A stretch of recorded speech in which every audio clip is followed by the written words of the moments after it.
In the study of kinematics, we have several different variables that we're interested in. We have distance, we have time, we have velocity, we've got acceleration, and when we're looking for a missing variable, maybe we're looking for the rate of acceleration, possibly we're looking for the velocity, we might be given any combination of those things. So there's several different formulas. That's the point I'm trying to get to. There's several different formulas that go along with our motion unit here. So to kind of make things easier for us and to get ourselves organized and our brain wrapped around this, we're going to make a little foldable today that's going to help us organize all the formulas that we're going to need. So take just any sheet of paper that you can find. Okay, I'm just going to use a sheet of copy paper that's yellow so you can see a little bit better. And we're going to do what's called a shutter fold. We're going to fold the two sides into the middle to make kind of like a window shutter.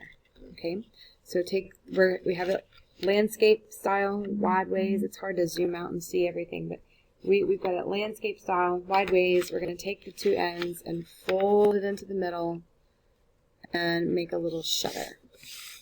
Okay. Now that we have our two flaps there, I'm going to take my scissors and we're going to make 4 flaps on each side. So what I like to do is just first cut it down the middle to make two little doors. Then we're going to do it down each flap down the middle again. And that will give us 4 pretty even shaped or sized flaps. Okay, 4 on this side. I'm going to flip it around and do 4 on this side.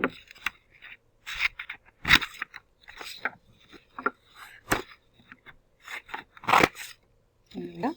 Alright, so I've got that solid back there, and I've got 4 flaps on either side that I'm going to use for my formulas. Okay?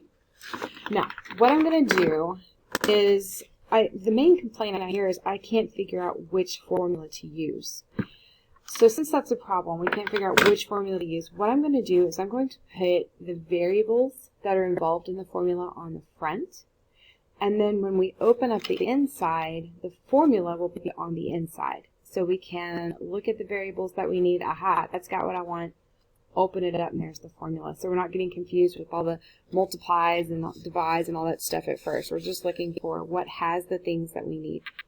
So first one is going to have df, di, tf, ei, and v. Now, the f's and the i's, f means final and I means initial. So it starts at one place and moves to another. Okay? Starts at one time and time goes on.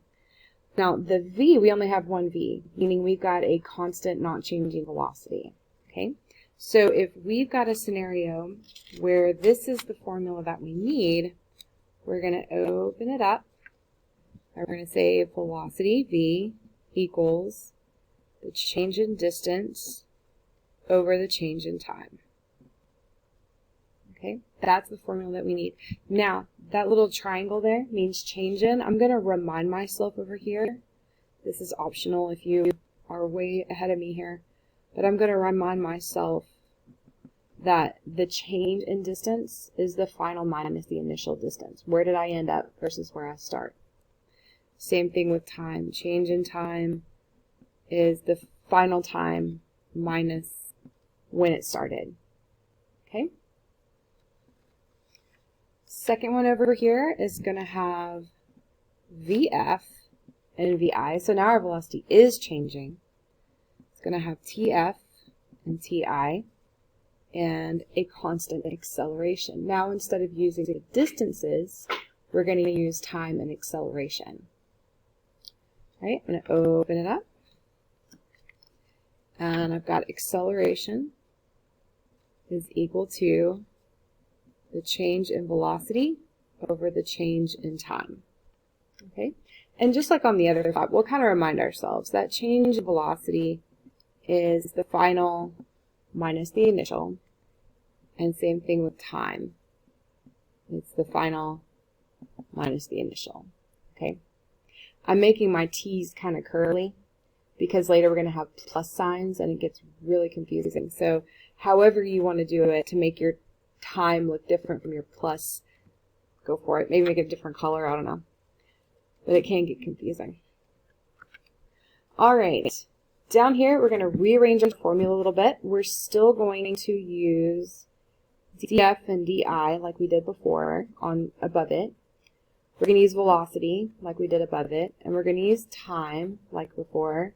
But we're going to take that formula above that first square. We're going to rearrange it a little bit. So we have df equals di plus velocity times time. Okay, there's the plus sign, see there? We want to make that look different from time. So if you look, this is actually just a rearranged version of this. We have the distance on one side, df minus di has been scooted over.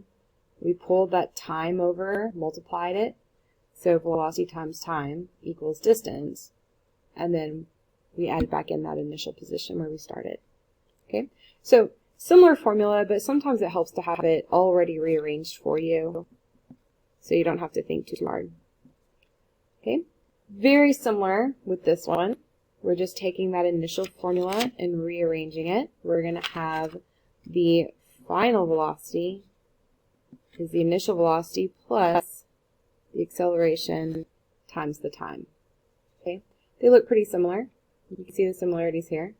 We're just taking them and rearranging them if we want to find the final velocity instead of find the rate of acceleration. Okay, maybe it's accelerating at this acceleration for this period of time. How fast is it going now? Then you can find that final velocity. All right.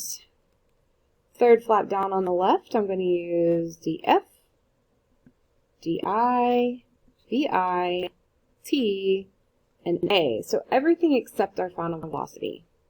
We don't really care about final velocity in this case. We want to find out how far we've gone. So df is where we started, plus how fast we were changing our position over a period of time, plus 1/2 at squared. Okay, so how far did we go while all this acceleration was happening? All right, a little bit similar, but slightly rearranged. We've got df, di, vf, vi, and t. Now we know that it's accelerating. We have a vf and a vi, but we don't know what that rate of acceleration is.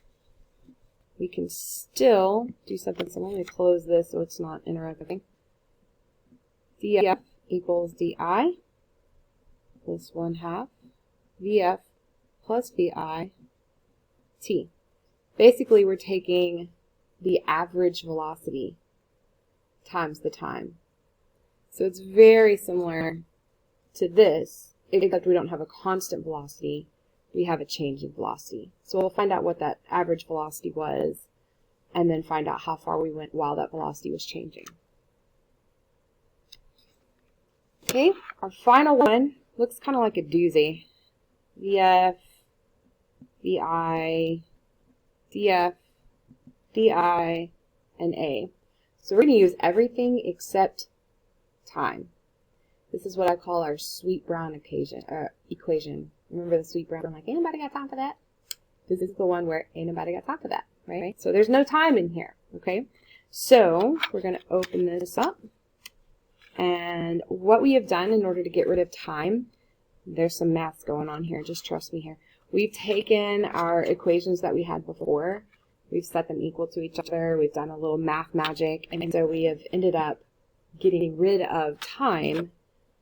And in order to do that math magic, we have to have vf squared equals vi squared plus 2 times the acceleration rate times our change in distance. How far did we go? Okay. So that's how we combine our formulas to get rid of time. Makes it a little funky looking, but here it is. You just need to figure out what variables you've got. If you ain't got time for that, then pull that out and use that. Okay? At the bottom, we're actually done with our formulas. So at the bottom, I'm having everyone in class put their names on it because sometimes they fall out of our journals and end up on the floor and we don't want to lose these equations. So I'm having everyone put their name on the bottom. If you return with this, then you might want your name on the bottom so you don't lose yours. But on the inside, I give us a little bit of helpful hints. This is where we go if we're like, what was I thinking that day back in September? So F means final. I means initial. Okay, so the VFs, the DFs, the DIs, the TIs. I'm going to go ahead and throw in a number here. We're going to start in the next couple of weeks talking about things falling. And when things fall, they always accelerate at the same rate because of gravity. So I'm going to put A equals 9.8 meters per second squared in free fall. We're not using that quite yet, but once we get into projectile motion and things moving through the air, then that's going to come in really handy to remind ourselves. And then, just in case we're really having a bad day, I'm going to remind ourselves that D is in meters, T is time, that's in seconds, velocity will be meters per second, and acceleration is the rate of change of velocity, so it's meters per second or meters per second squared. So when we're reading a word problem and all those words are kind of running together, it's helpful to pull out, oh, 10 meters per second, that's a velocity. I just need to figure out if that's where we start, where we end up, or if that's the way it stays the whole time. Seconds, I know that's time. Meters per second squared, okay, that's my rate of acceleration. So if you can pull out the different pieces of your word puzzle, your word problem, then you'll have a better chance of plugging them in to the right spaces. Okay, so that's our little helpful hint corner right there underneath your name. All right, so there are our formulas. And after we take a break and do our race car project next week, then I'm going to send you out some practice problems, and we're going to use these formulas to do our practice problems. So hang on to that. We'll look over that, get familiar with that, and then we'll put them to use very soon.